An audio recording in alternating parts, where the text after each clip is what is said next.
You want me to get record on mine? Are we good? It's already recording. But thank you for your concern. I definitely do appreciate it. Nothing worse than getting through an entire episode of something and you're like, okay, well now none of that got saved. Oh yeah, I've definitely been there. I did that just by myself one time and it was the most annoying thing ever. Yeah. You're like, well, I guess I'm never doing this podcast ever again. That's what I felt like. All right. So, this will work. Everything bothers him. He's unbothered. He calls it unbothered, but that's what's cute because everything bothers him. He's bothered. I'm a botherina. What's up, everybody, and welcome to yet another episode of Unbothered by Thai Rivera. That's right, it's Unbothered by Thai Rivera. I'm your host, Thai Rivera, the absolute best LGBTQ comedian in the world. For anyone that's wondering, Snoopy Bijou, my co-host, is currently enjoying a Whimzees Alligator. Whimzees Alligators, the never-to-be sponsor of Unbothered by Thai Rivera, but we still give them a shout-out, and we still put our Amazon affiliates link for Whimzees Alligators down below in the description box. Karla Salsa is the best thing in the world, official, actual sponsor of Unbothered by Thai Rivera. I love Karla Salsa. It's really coming in handy right now when I need to lose weight and get my body ready for summer. So that's very helpful. Also, Karla put out a special edition 32-ounce jars of Karla's homemade salsa. Sorry, I'm a little off today because I'm completely sober. I've been completely sober for I don't know how many days. I still didn't figure it out. I know it's been over 2 weeks now, though. I think we're closer to 3 weeks, but I can't remember. I looked at it, and I think it was the 31st, so whatever that is. We're probably 18, 19 days in. Anyway, so there's that. But yeah, Karla's Homemade Salsa put out a 32-ounce jar. It's the unbothered edition for people that are unbothered by the amount of salsa that they consume. I love Karla's Homemade Salsa. And like I said, it's really coming in handy right now when I'm eating egg whites because I hate egg whites. But if we can Mexican them up, I'm 100% down. So anyway, today we have a guest. I told you guys we were going to end up having a guest. And my hair's a little bit messed up, but I kind of think it's cute, so I don't really care too much. So if I alfalfa at any point, don't sweat it and don't act like you guys really care. You've seen me look worse. Let's be honest about that. We've all seen me look worse. And I don't know if my eyebrows are a little bit spocky from the Botox this time around. I'm still trying to figure that out. And once I figure it out, if they're spocky, then I can go have that fixed with more Botox. That's the way that works for anyone that doesn't know. But they do have a way of fixing it. But I like where my forehead is right now. And I like that I don't have that crease in the middle. And it's still got some movement, so we'll see what I do. Lately, I've just been drawing them down a little bit, so there's a little FYI and a tip for you. Anyway, we have a guest today. I told you guys we were going to have a guest, and true to my word, we are having Dillon Collins. Dillon Collins is a friend, fellow comedian, and possibly a botherina. Answer the question, Dillon. Are you a botherina or not? Without question. Okay, it's good to know. Good to know that I'm actually dealing with a botherina today. I know, it's an honor to be on your podcast. It's kind of weird because this is like this and Tim Dillon are like the only podcast I listen to, so. Yeah, you know, when I did Tim Dillon's podcast, because I've done it twice now, the Patreon episodes, and it was weird for me because it was like actually being in my favorite show, and so when he would talk to me, it'd be like, oh shit, I'm supposed to say something. And so I really enjoyed it, but at the same time it was a little bit surreal for me. I must say, when that the most recent Patreon episode that you were on came out, it was such a treat because I had just subscribed to his Patreon, and I was like, and you didn't promote it or anything, it just like appeared, and I was like, get the fuck out of here. Yeah, Be a Better Whore. I think that's what that one was called, was Be a Better I think Whore. It was. I had a lot of fun on that one. We had gone out to dinner that night, me, him, and Ben. And I've known Ben since like the open mics, you know, like I started much sooner than he did. So like, you know, he was doing open mics like pretty much exclusively, and then I would come to do the open mics just to work on new material. But that's where I met Ben. So hanging out with both of them is very comfortable for me. I wanted to ask you, though, there is something that I also wanted to. Oh, yeah. How did you originally find my podcast, or how did you even hear about me? So I had to think about it a little bit, and what had happened was I went to see a show at Laughs Unlimited, and this was like pre-pandemic. They had like just renovated the showroom weeks after that, and Greg Wilson was there, and I started watching. Greg Wilson smashed. It was one of the best sets I've ever seen. I'll be honest. It was weird because he had the cymbal, but it worked. It was great. But I started watching. He had a lot of stand-up like classes videos. Yeah. And I started watching his videos, and then I think after I subscribed, yours were recommended. One of my You were doing the dailies at that point. Okay, yeah, I was doing the dailies. I debate on whether or not I want to do the dailies again. I think you should. Yeah, I think I should too, to tell you the truth. But it's just so much work. Like editing every day is rough. People don't understand. That's the part. Like shooting them is quick and fun, and for a minute there I was just putting them out however they came out. I wouldn't even edit them because I was being lazy. Well, I feel like it was easier then because everything was like you didn't even have to dive deep into the news to like find out what was happening because they were like, look what Trump did today. So there was a lot of videos where you could come in and be like, actually that's not the case at all. Yeah. Or I don't feel like that. Yeah, now you actually have to, because they don't like to top tell secret. you. Yeah, they don't like to tell you anything. So now you actually have to know your shit, that's a terrible thing to complain about, when you're actually broadcasting something. Because even though people like joke about YouTube being like, I do feel like you have to be at least somewhat factually correct. You can't just be a complete asshole, Right, because there's no credibility there. And also, everybody's a know-it-all on the internet, so everything you say you're going to have to debate on some level. Yeah, I'm not very good at staying informed, and I kind of prefer it that way, to be honest. It makes me happier. But I don't blame you. It does suck, though, because people will make you feel like an idiot. Because they're like, you didn't even watch that on the news. What? They like lose like all faith in you as a person because you don't like know what the last thing that the president fucking did. People are such goons, though, because usually if you talk to them, because I've made the mistake of really knowing things sometimes. And I've found that when I really know my shit, when I'm really on it, the people that pretend that they do really don't. Because you're like, no, if you actually read that article, you would see that it says the opposite of what you think it says. Or that story you're talking about was actually clickbait. And, it's that's what gets on my nerves about people and why I don't think it's worth it for most people to really pay attention to things like that. Well, people aren't even reading the article. They'll see the keyword, the headline, and they'll pick that out. It's the same thing that Facebook does when they ban you. They're like, oh, you said white trash in the middle of this sentence, so we're going to give you a 30-day ban or whatever. There's no context doesn't matter anymore. Yeah, well, that, Facebook is just dumb. Like the other day I accidentally put hoe instead of how.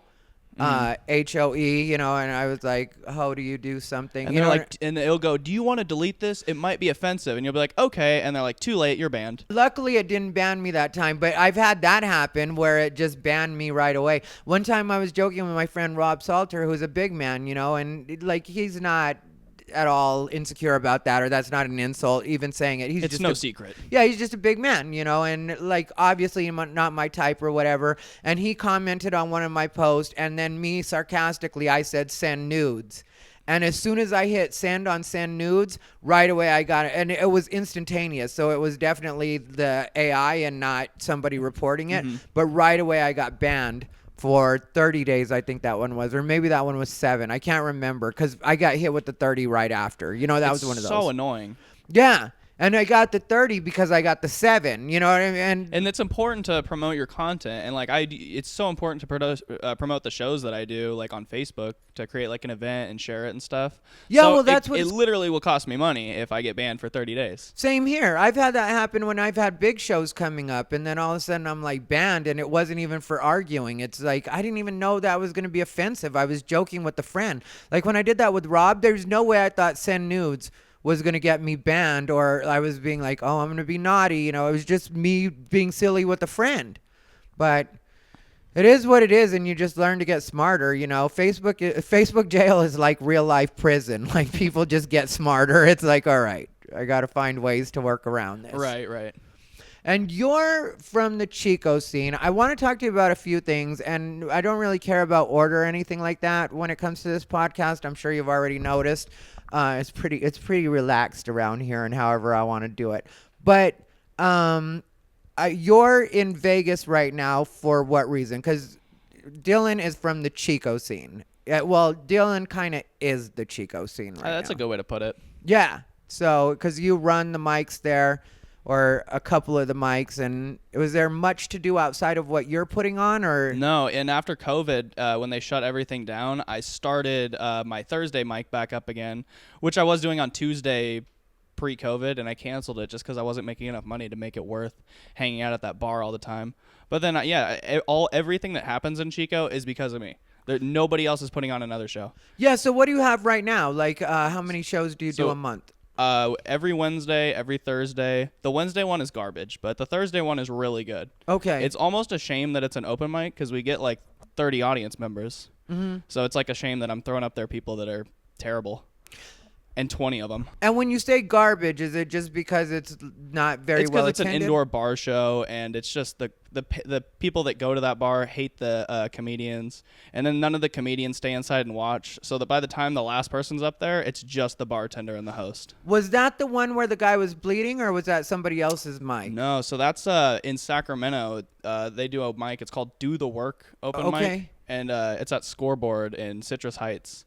So what happened there was the host was being a little aggressive, I will say, and he was like telling this lady to shut the fuck up. Yeah. And he's like, "You need to shut the fuck up," and she like snapped and walked. It was like a road rage incident where you like don't realize how mad the other person is. She walked over and threw a fucking bottle of Miller time. Yeah, it was Miller time. Right in his Apparently face. It was Miller time. And it started bleeding so bad. And so that happened in Sacramento. But wasn't the lady saying the N-word, or what was that? I heard that she might have said the N-word. There's a lot of black people there, and she was hella mad. So, I didn't hear her say that, but she might have. Yeah, that's what I had read on, I think, Jackie Pearl's post was that. Well, if Jackie Pearl said it, her word is good enough for me. Jackie Pearl's a good lady, and she's funny, and she's cool, and I like her, so I trust her too. I mean, like, that's what she said on her post, and I guess it sounded like from the way her post read, it seemed like she had heard that for herself. It was a really bad situation, and the lady did go to jail. Other comedians were trying to like fight the guy that she was with, and it could have been really bad for more than just her. Well, she did have to go to jail. She did. Well, the guy wanted to press charges, and you don't usually see that, but he was hella mad because he had a dent in his head.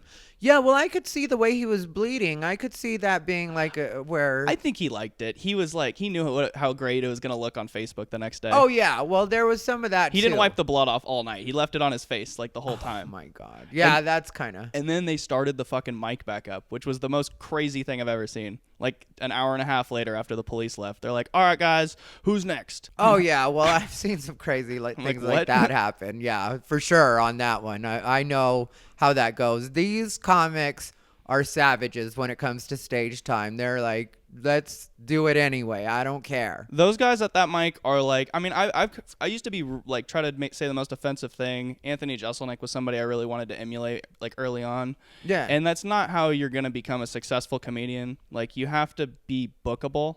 And those guys really aren't bookable because they're just so like, it's free speech. We're going to say whatever the fuck we want. And it's like, yeah, you can do that at the open mic forever, but that's not really going to translate to people that book shows. You're very smart for that, because I've had people say that about me before, like in front of me, and I correct them because people are like, Thai Rivera would never change what he does. Thai Rivera had to think about what he was doing both times he did Comedy Central. Thai Rivera had to think about what he was doing when he did Logo Network. Like a lot of stuff I've done, I've had to think about, and also, like I adjust if I have to. Now I've been doing this long enough that I think about whether or not it's worth it for me, because there's a lot of things that aren't worth it for me. Like if you're just doing like I'll pay you $30 show, and you want me to do like a 45-minute clean set, you can fuck off. I'm not going to do 45 minutes clean. I'm not going to think that much, because I really do have to think about it at this point, because I've gotten so used to doing what it is I want that I'm not really thinking in the way of clean. I don't even think in those terms in a lot of cases.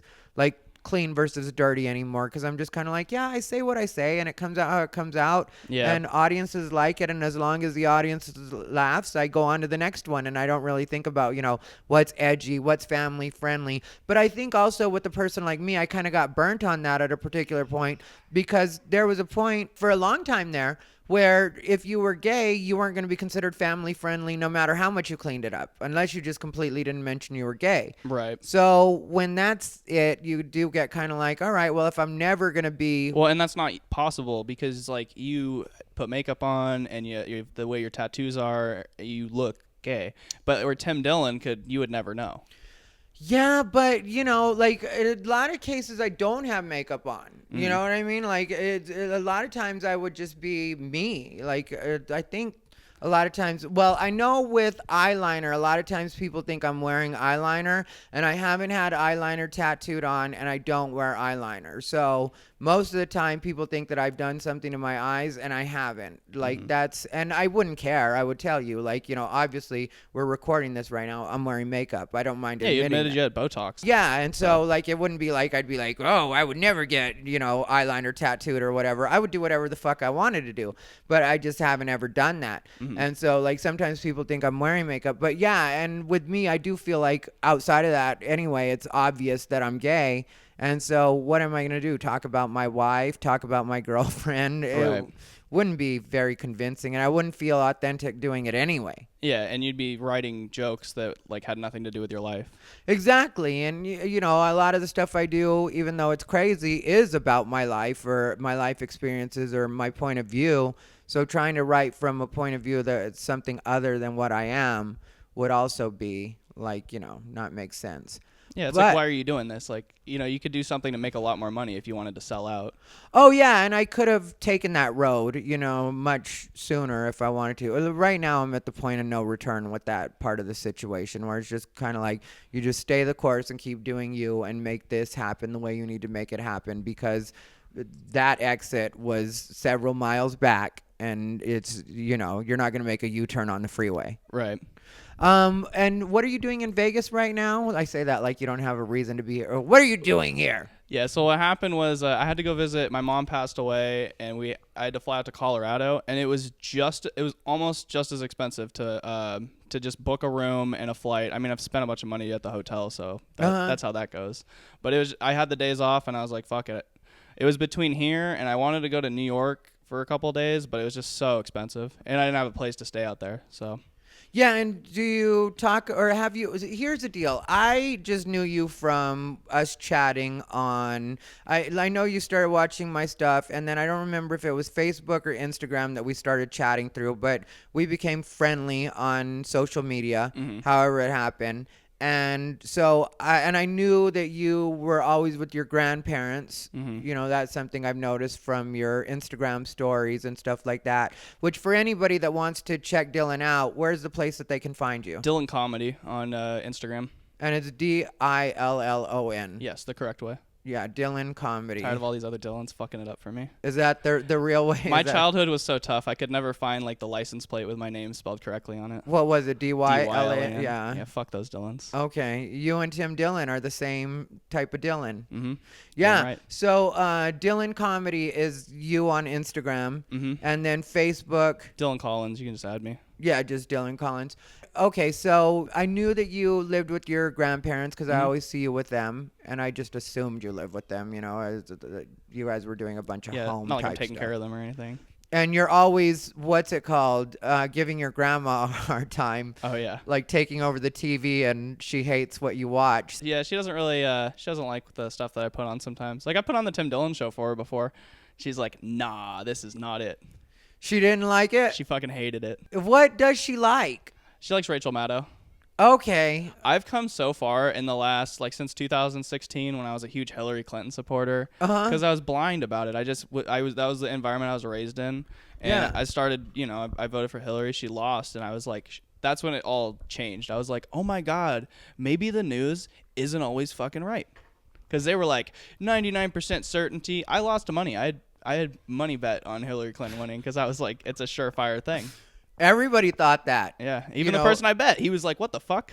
as a Trump supporter, well, yeah, that makes sense. The person that you bet felt that way because I'll tell you, as a Trump supporter, from the beginning, from pretty much when he first announced, when I actually had to vote, I just voted and was like, okay, here it goes. Just put it out there and let the universe do what it does. But I really did feel like everybody else because the news had really convinced us, you know? And if you notice, I think most Trump supporters felt that way because if you notice on social media, right when we got up to election time, Trump supporters went pretty much silent.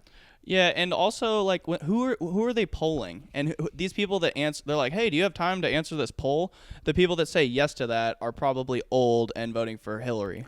Yeah, well, they've updated the polling system, but at that time they were doing it on landlines too.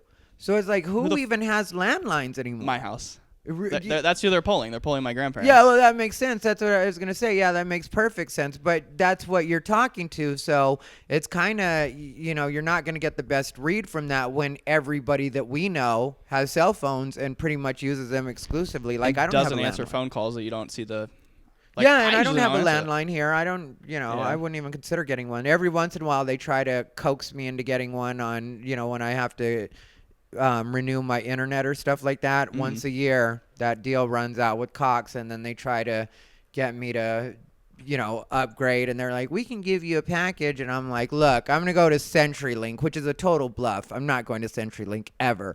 But if you say that, they'll extend your deal for another year. And sometimes you'll even get less when they fuck up. Like this time, they fucked up with me, and I was like, yeah, I just Well, will. like with my stay at the Strat, I just immediately complained to the guy, and I wasn't even like asking for shit. I was just like, "Yeah, it was kind of shitty last time," and he's like, "Oh, sir, we'll upgrade you right now." And I was like, "Oh, okay." So now from now on, whenever I'm dealing with customer service, I'm gonna complain.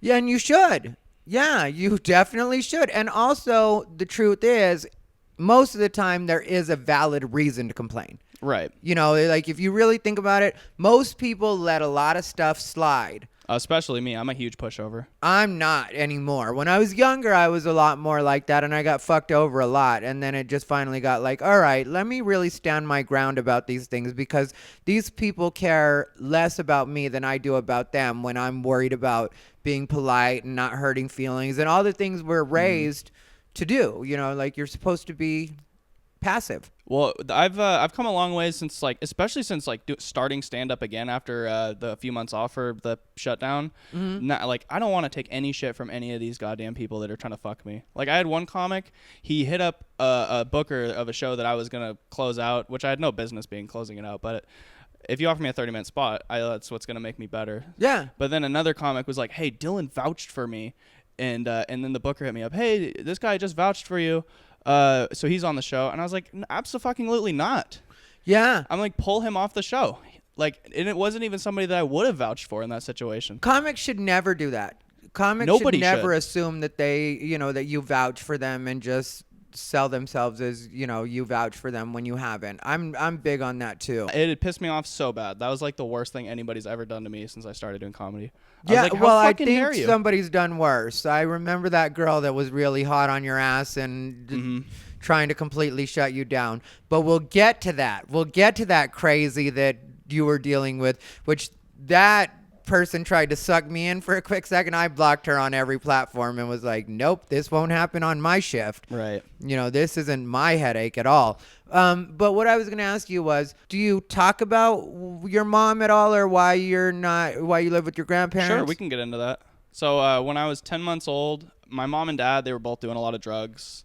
Honestly, they were probably doing drugs my mom was probably doing drugs when she was pregnant with me. I know she smoked the whole time. Like, I'm super lucky that I came out as normal as I did. But my dad took me when I was 10 months old to California from Colorado to live with my grandparents because just a better situation. And, you know, there was a custody battle for years, but my mom never got me back. And by the time I was old enough to be like, yeah, I want to live with grandma, So you were with them from the time you were 10 months old. pretty much my whole life. That makes sense. I mean, like, you know, as if that was the situation going on, I know a lot of kids like that, you know, that, yeah, that was just the better situation. There's just so many, like they say that like, oh, the epidemic or the heroin or whatever epidemic is hitting really hard now. Well, that shit hit really hard back in like the early 90s and Yeah. late, like back then. people were all fucked up. But see, now it's actually looked at as a problem, which it is. But back then it was just like, these people are messed up and they're the dregs of society and we should shun them. Now people are smart enough to know that treatment should be an option, or there should at least be some steps taken towards helping people rehabilitate rather than just throwing them in jail or the old school ways, or just, no longer part of their families. And it was really unfair for, like, the guys would always get fucked over, and, like, in my family's experience, where, like somebody like my mom would be like, yeah, he did this and that, and then they would go to my dad would get put in jail, and my mom would be able to just do whatever the fuck she wanted. Yeah, and did you end up having a good relationship with your mom when you got a little older? Yeah, you're how old now? Do you tell your age? Yeah, I'm 24. Okay. Yeah, we had a good relationship our entire life up until, like, the last 2 months. We weren't talking at all, and then she died. Why did you guys get into it, or is it personal? So what happened was somebody posted a stand-up clip, just an open mic, not like without my permission or anything, and I was shitbagging on her. Yeah. And it wasn't even funny. Like, it was, and she called me at like 3 a.m, and I was like, don't fucking call me with this shit. Like, I don't want to hear that. Like, I don't need that drama in my life too. Yeah, and you were just venting on stage? Yeah, I was just trying some shit out. A lot of us have done that. Mm-hmm. It's too bad that got posted. It's fucking horrible. Yeah, no, because I've done that before too, where I've said things about my family, and I didn't mean them in that way. Like, yeah, they might have been true, or the base of them might have been true, but I didn't mean what I was saying in those moments, and it just, like, I'm lucky that nobody ever posted that kind of stuff or even recorded it. You see so many people recording and, like, uploading, like, open mic. Like, I did a show in Sacramento last Monday. It was before that open mic. And the fucking producer was live streaming the whole show. I'm like, why? For who? Who's watching this live stream on Facebook right now? Yeah, unacceptable. It makes zero sense. Like, if that's the theme of the show, I get it. It wasn't. It was just a guy with his camera. He's sitting in the front row. But yeah, that should never happen like that. I do agree that shouldn't be an actual thing. So how'd your mom die, or what? They're still determining the cause. They thought it was an overdose at first, and it obviously was drug related. She had COPD at the end, so she could barely breathe. That's a lung. She smoked her whole life, and she would smoke through that. Like, she was about to get the hole in her neck for sure. Okay. But yeah, it was probably a heart attack, most likely. That's where I don't talk shit, because I smoke cigarettes and nothing's gonna make me stop. So yeah. if the hole comes, fuck it, literally. Yeah, I'm a ride or die when it comes to these cigarettes. You'll have an extra hole to show on Grindr. And I'm not even gonna lie to you and be like, I would quit smoking right then, and be like, no, we'd ride this one out. Yeah, literally. Yeah, if I'm already getting the fucking hole, might as well. Yeah, but they're still investigating the cause of death. They wouldn't give us her phone back, the police, so they're doing their fucking police shit. Yeah. I don't really care, because like I had such a good relationship with my mom, like, most of our life, and pretty much nobody else in the family really did. Yeah. So I don't really feel like there's that much left on the table. Like, we had our fun. I have good memories, so it's something I can just let it be. Like, whatever. I'm glad she didn't commit suicide. That would have fucking bothered me. Yeah, no, I've talked about my sister the same way, and people have thought I was being insensitive, but I think when you know people that are addicts, you eventually get to that point, because you accept that it's going to be unpredictable, and so you kind of know the way it's headed, and there's a chance that it won't head that way, I guess.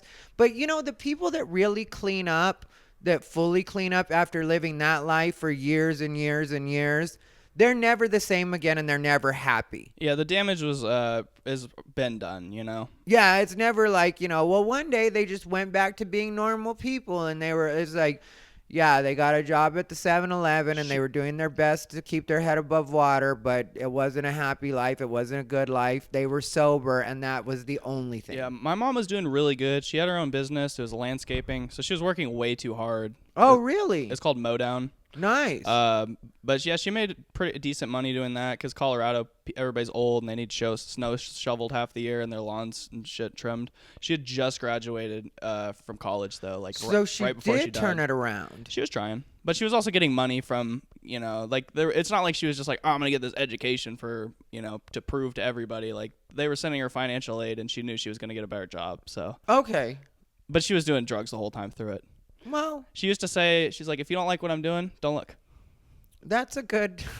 I'm kind of down for your mom now that I know this. Your my mom sounds pretty great, you know. She was fucking awesome. Yeah. Well, and that's too bad, but that's the way life goes. Like, you know, with my sister, the way that it worked was we didn't talk for at least a year before she died, but like maybe 2 months before she actually died, we made up. And so we left it in a good place. But people always ask me if I regret like the year that we didn't talk leading up. And I don't. Life is life. So you know, like I don't, and I feel the same way like you said, like, you know, we were in a good place. I don't feel like there was a lot left on the table. It just was what it was. Yeah, my brother, my mom had 3 kids. I was the youngest. The second, the middle child, Danny, he like took care of everything. Like shout out to Dan for, and also my cousin Jessica for like coordinating all the funerals. Like we didn't have a funeral, but the celebration of life and shit. Because and our oldest brother, he hadn't talked to her in like fucking years. Yeah, and he didn't even give a shit. He was like good. And so where are your other brother, or were they raised by her? It's all over the place. Custody battles and all this shit. The oldest one was raised by my mom after he was like 10 years old because he lived with his grandma, but his grandma died. Okay. I think there was some weird dynamics. I don't know. I heard a lot of stories that I didn't really know the details to until I went out to Colorado last week. So I'm still trying to piece together what I thought I knew and what I've been told and who's telling the truth and what actually happened. But it's all water under the bridge now. Yeah, it is what it is. Literally. So then you started doing comedy how long ago now? I started doing comedy in like summer 2018 or 2017. I don't know. It's coming up on 4 years. Okay. It'll be 4 years in August if you don't count the pandemic, which is kind of hard too. Yeah. Especially it being so new. Like if you're 10 years in and then you take a year off, it's like you've already like cut your teeth and shit for a long time. But losing out on a year early on really is losing out on a lot of time.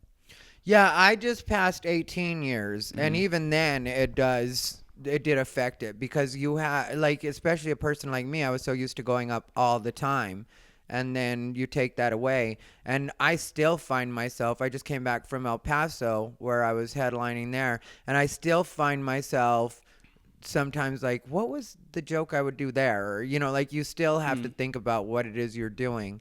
And it has because one of the things that first struck me about Dillon Collins or his situation was he had somehow angered this crazy girl. And this crazy person was a lawyer, believe it or not.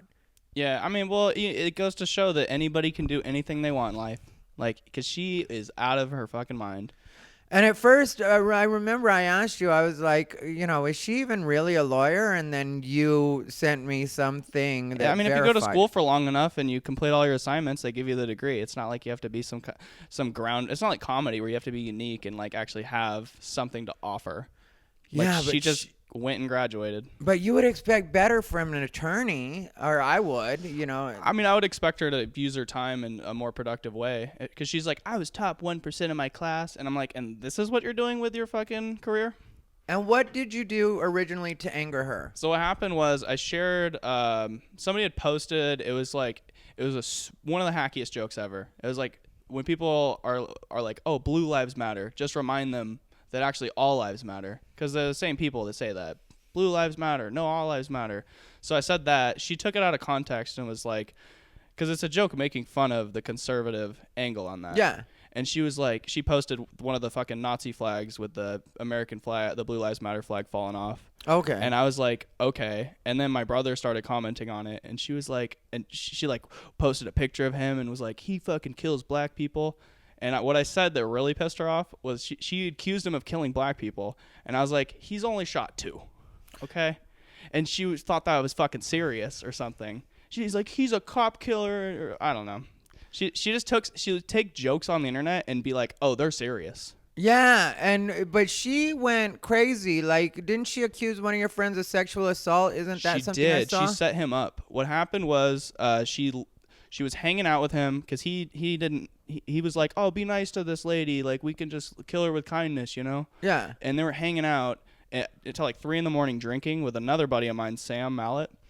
And my buddy Phil, who this happened to, the chick like tried to seduce him, kind of was like, let's go back to your house. They're in his room and he grabs her boob and then she cries sexual assault. I'm sorry, but if you drink with somebody until 3 a.m. and go back home with them and they don't grab your boob, that's fucking weird. Like, what are you doing here right now? Well, you would assume that that's the way it was going. To me, any logical person would assume that We're gonna fuck. Especially back to the room. Like, I can understand if he grabbed her boob in a bar. Yeah, or like, yeah, exactly. Then she's like, we were just drinking as buddies. But even at that point, she could be like, don't do that. Yeah. And he's like, oh, my bad. I thought that was what you wanted.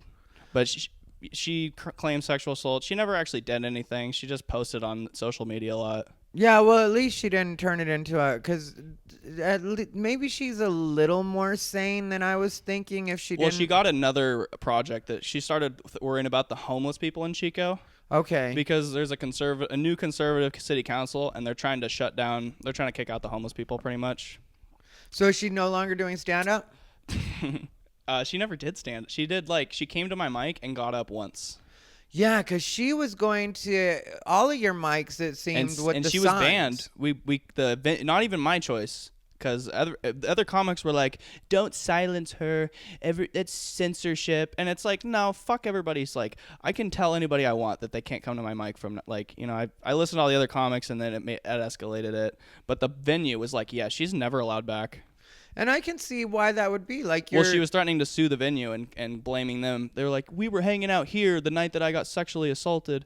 And the venue's like, well, that's not our fucking problem. Like, yeah, you're hurting somebody's business, and it's over something that's not even really a thing, something that you're just trying to turn into a thing because you're mad she at still other tries people. to, reach out and bother me, but fucking, I'm over it.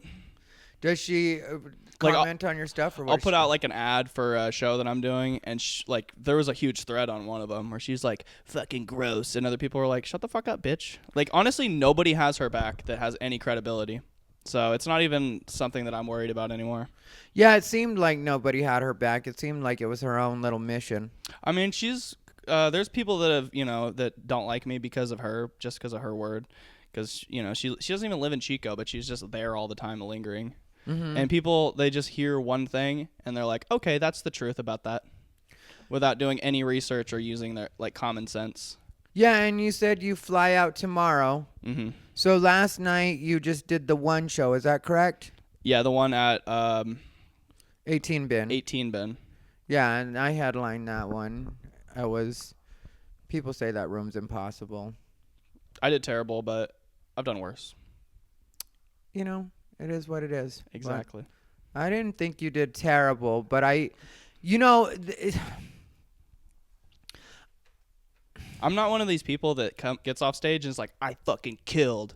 Like, even if I did well, I'm usually still worried. I'm like, I did that one part I could have done a little better. Me too, or I know where I stuttered. Mm-hmm.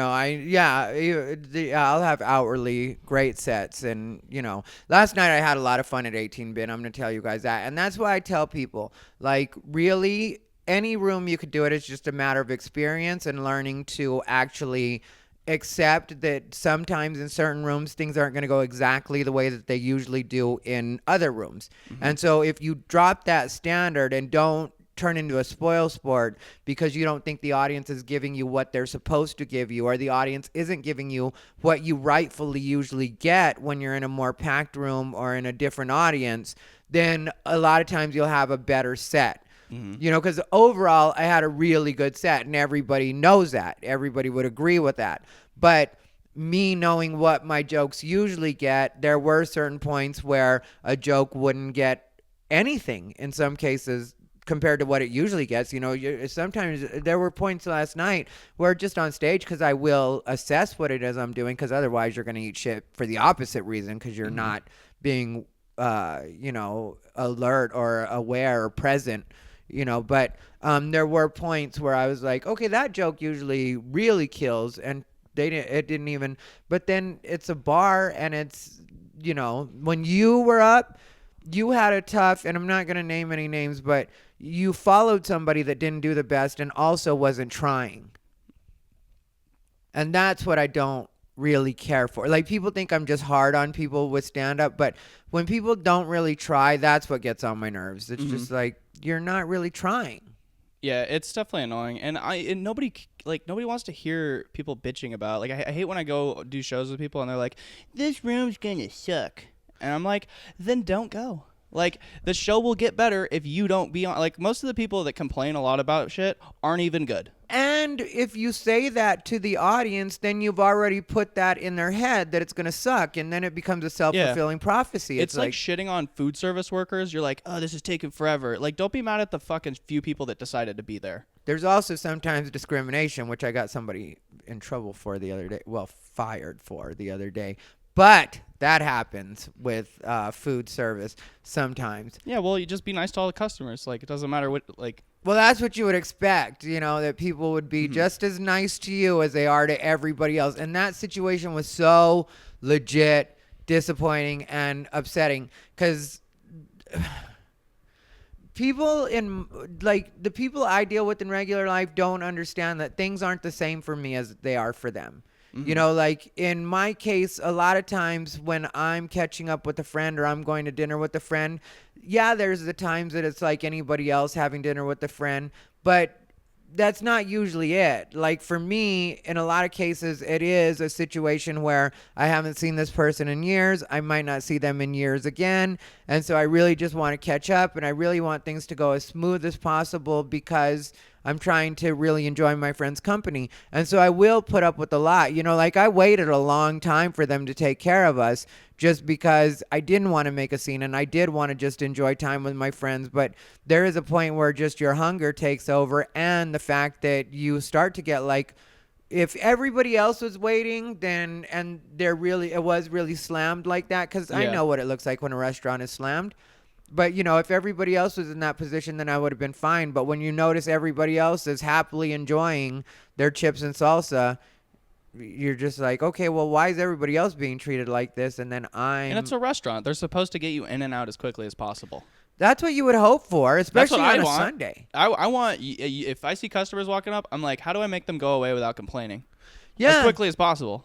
And especially on a Sunday when it's packed, you know, because when we got there, it was packed. Originally, they told us it was going to be a 40-minute wait, and it ended up being around a 30-minute wait. So they weren't far off the mark, but I know that you always have to say longer just so people don't come to you in 30 minutes and like, you know, why am I still waiting? You know, because if you tell people 30 minutes and then they're waiting for 40, they're going to get pissed off. Right. So figure they're going to have 20 and tell them they're going to have 40. That way they're relieved when they get in earlier than they planned on. So that part, you know, but it was legitimately busy, so I didn't mind that. Well, maybe it's for the best that, you know, it sucks that guy got fired for him, but, you know, maybe he shouldn't have been fucking working in food service anyway. Maybe he needs to take some time and figure out what he needs to do with the rest of his life so he doesn't have to be mad at the customers just for fucking wanting to eat there. Yeah, I don't think it's his calling. And even the way he dealt with me because I was trying to be cool. I was just like, I'm so used to being in restaurants, and when stuff like that happens,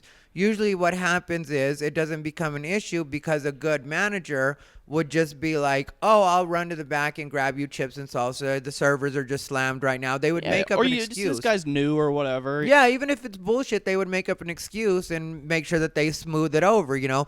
Yeah, they could use this guy's new or this girl, because it was a girl, this girl's new. We'll go ahead and put a more experienced server on your table, and then you don't have to deal with her for right now. You know, she's busy. So, and I would have been fine with that. But just being a complete asshole on top of it and not doing your job, it's like, okay, well, if you're not good at this job, maybe you don't need it. And you still had one more show to do, I think, the next night, right? That night. It was that night. So I guarantee, like, the last fucking thing that, like, the owner wanted was, like, oh, the person that's headlining the comedy club is going to go talk hella shit about my restaurant in front of 200 people. Yeah, and I absolutely killed that fucking show. Did you let him know what was up about the restaurant? No, I didn't. But also the restaurant had already contacted me and let me know that they had terminated the guy that was... Well, that's why they had to act so quickly. I would have fucking... If I was the owner of that restaurant and I saw, like, oh, I've been tagged in the story by Thai Rivera... Yeah. That'd be a nightmare fuel. Yeah, and then also, since I was in El Paso, they were also seeing on my stories, I'm sure that different people, because, I'd shared people putting, this guy was great at the comedy club, and so that adds to the legitimacy where they're like, oh, this guy really does have some audience here in El Paso, and now he's talking about our restaurant, and it's not in a positive way. And that's not like, I'm not like that chick that was chasing you around. Like, I don't have time for that crazy people stuff. I would never accuse anybody of being discriminatory or make a big deal over something that just wasn't, because really I don't want that in my life, and I wouldn't want the karma associated with it. But if you fuck up, then I will legitimately call you out, and that's just what it is, and I'm not going to change that part about me. It'd be like that. Well, that's like what we talked about earlier, when it's like at a certain point you get like, no, I'm just not going to put up with everybody's shit all the time. And I respect that we're just coming out of a shutdown. So I feel like everybody should be working extra hard to make their money. That's the way I feel with stand-up. Maybe that person wanted to get fired so they can collect unemployment. When you get fired, you can't get unemployment. You got to be laid off Laid off, okay. Yeah, if you get fired, you don't get unemployment. I think that's the way it works with unemployment. Should be. I don't know, honestly. I've never collected unemployment. Yeah, I'm not an unemployment person either, but I haven't always had jobs that would allow for that. So not everything's getting tacked onto the Social Security at the end. Well, no, but just like, if you're fucking, I've discussed my past on what's it called? Who's gonna pay out unemployment on a fucking whore? Yeah, you're like, could you fill out this K-9 for me? Yeah, like you think I'm gonna fucking, be able to get unemployed? Right. Like who's gonna pay on that? No like one. It doesn't make sense. Mm-hmm. But and then stand-up comedy, there you could get it. I guess a lot of people got it, but I don't know. I'm not that great with knowing all that shit. Well, who is? Well, some people really are. Yeah. Never mind. Let me not. Some people are on their shit. Yeah, some people are completely all about it. You know, I've met a few of those people that are like, this is how you get food stamps. This is how you get WIC. This is how, and I'm like, how do you even know this? And literally. It'll be like a single guy that can tell you how to get WIC. And WIC is for pregnant women. So it's like, how do you know the WIC system too? Yeah, that's weird. But they just know the system, I guess. That's how my mom was. That's why, she went to college and all that shit. It's good. It's smart. That's how she survived. It's what kept her from being a homeless person. Yeah, it's smart. I'm not going to pretend like it's not, a good skill to have. It doesn't bother me that much. I don't really care. Like, everybody can do what they want to do. Nothing bothers me that way either. I don't care what other people are doing. I don't concern myself with that. What is annoying, though, is at my work is when people, like, get hella rude and, like, pay like, crazy intricate drinks and stuff, and then they pay with a Snap card or EBT. And I'm like, this isn't even your fucking money, bitch. Like, yeah. Could you calm down? Like, don't treat me like shit. I'm actually working for my money right now. They act like they're a hardworking person and really. Yeah, they're like, why? Or they're like, can I get that hot, actually? Because you can get cold items, but not hot items. So I'm like, no, you can't get that hot. I'll have to give you a refund and re-ring you up because fuck you. Is that the way it works? Because I'll get fired if they find out I did that. Yep, that's how it works. Yeah, I didn't know that. Prepared items you can't pay for with EBT, but unprepared items. And only because it's a coffee shop and a grocery store. So can they get the sandwiches? No. No, they can't get a sandwich. No, because they're hot items. Oh, okay. Hot items they can't get. That's what you said. But anything that's like the pastries or anything they can get with EBT. So can they get like a iced whatever? Yep. Oh, yeah. Okay. Iced or frappuccinos.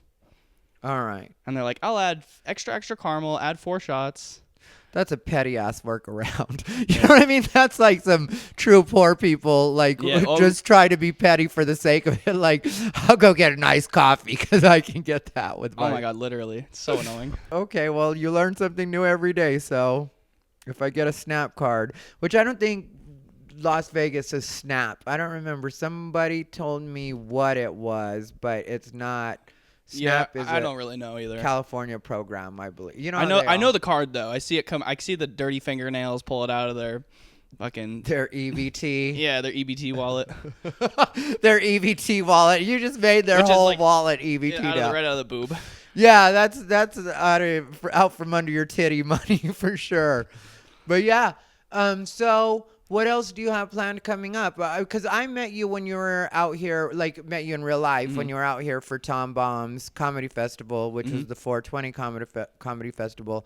So for anybody that's truly dumb out there, 420 week is when that happened. So about a month ago. Yeah, it was about a month ago. Right at about a month ago now. Or Yeah, finally, finally shows are all the venues are open. I've got a monthly show that's gonna be super dope. We sold out the last one. It was DJ and Tyler headlined, and we're gonna have like that every third or fourth Thursday of the month.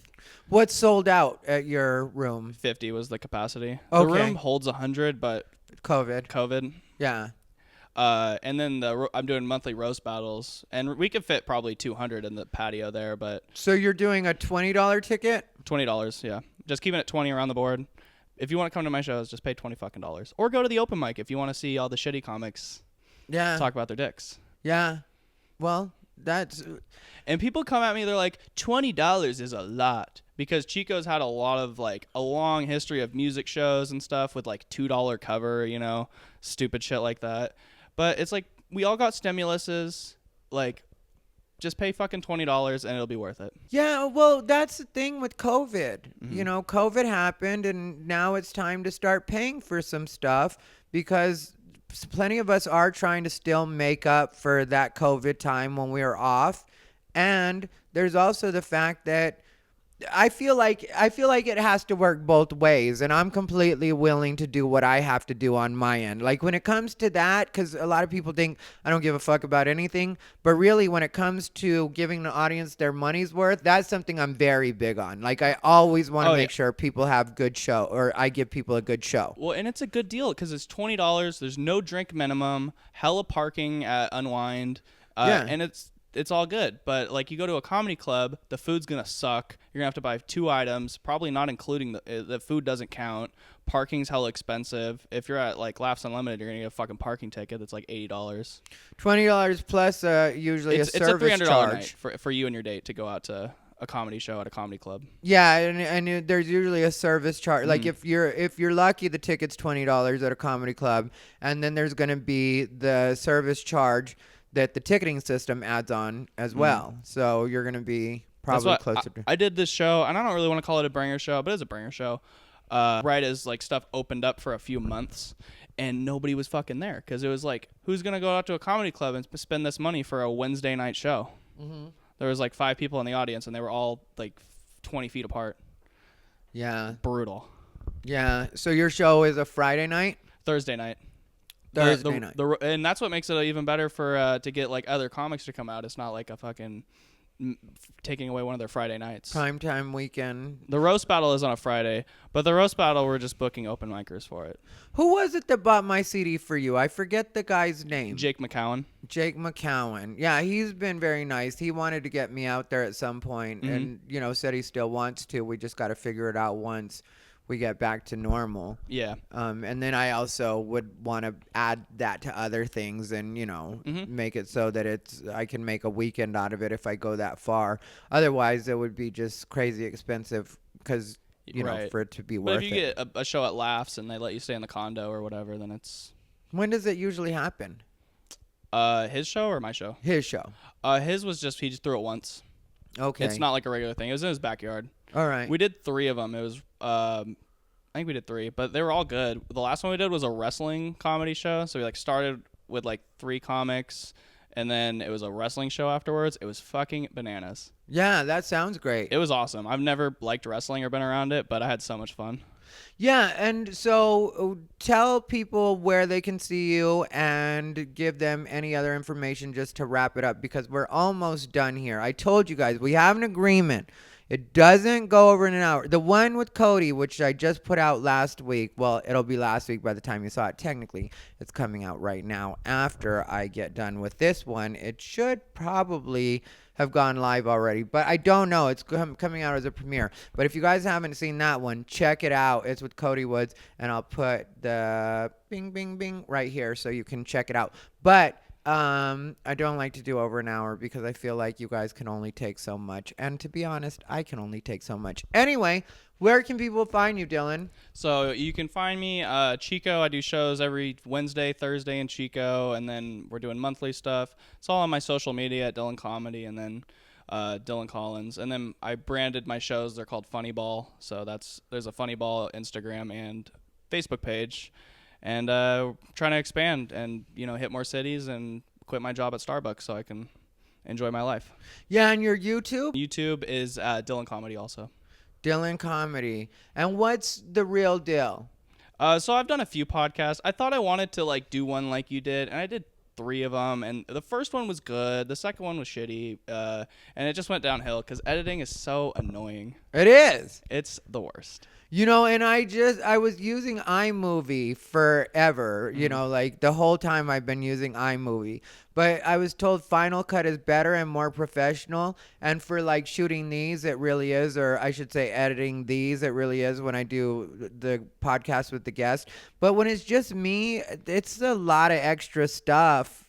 Well, it'll help with the sound. You know what? I'm going to keep my mouth shut until I do. I haven't done a solo and used Final Cut yet. I use Premiere for all my stuff, and it's just the one I learned how to use. I took a class in college. So. And do you feel like you can make smooth cuts, or do you feel like they always come out like jump cuts? They're pretty choppy, but I feel like that's you see the popular shit that my nieces listen to. They're 12.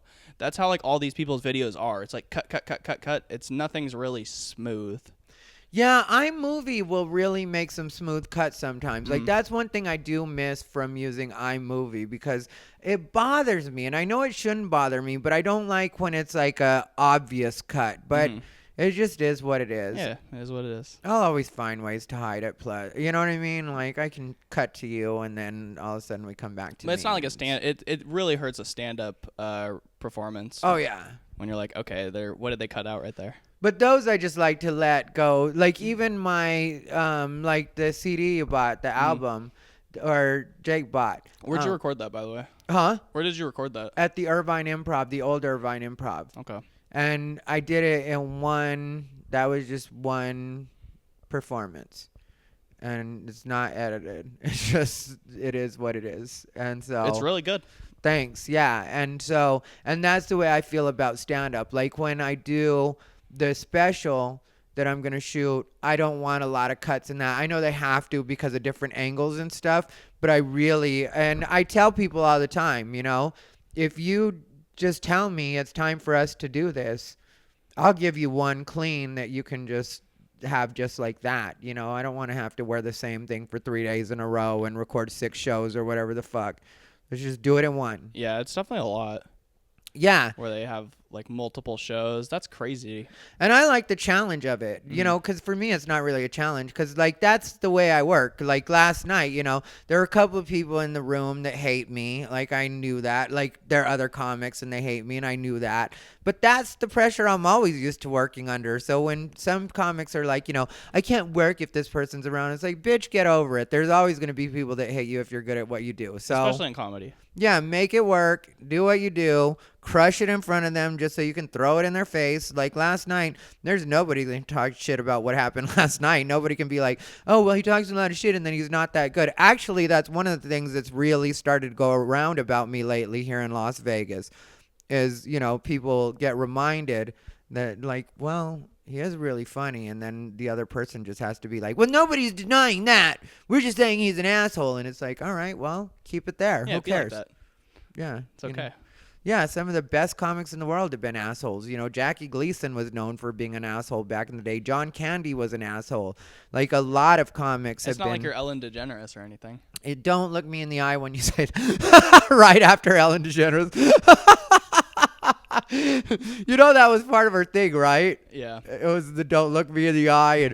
But I can kind of understand that, not the don't look me in the eye to that extreme, but when she said that she didn't want people to talk to her, because if you're dealing with interns and there's people that want pictures. Well, there's a good chance they're going to be newer comics, that are drawn to that job. So when you might have to deal with them, because people don't understand. They would think like Ellen doesn't get this. But I have a friend that writes for Chris Rock, my friend Matt Claybrooks, and he tells me that Chris Rock doesn't really deal with a lot of people, and people think he's an asshole because of it. But it really is because you would be surprised at the number of people, even though he's Chris Rock, will still ask him to open for him if they can get on one of his shows. And he's just like, you know, you would think he'd be past that at that point, or Right. people would be smart enough to be like, you know, that's not an option. But people are bold, and so Ellen probably feels the same way. Like, yeah, I don't really want. I mean, to I deal totally with get it. Like, I'll be at an open mic sitting by myself, like just like not trying to hang out with anybody, and people are like, "Well, you're all over here by yourself," and I'm like, "Yeah, bitch, that's not on accident. Yeah, It's because I don't want to deal with any of you guys right now." I feel the same way. That's what you get for booking 2 shows, though. Anyway, you guys, stay unbothered.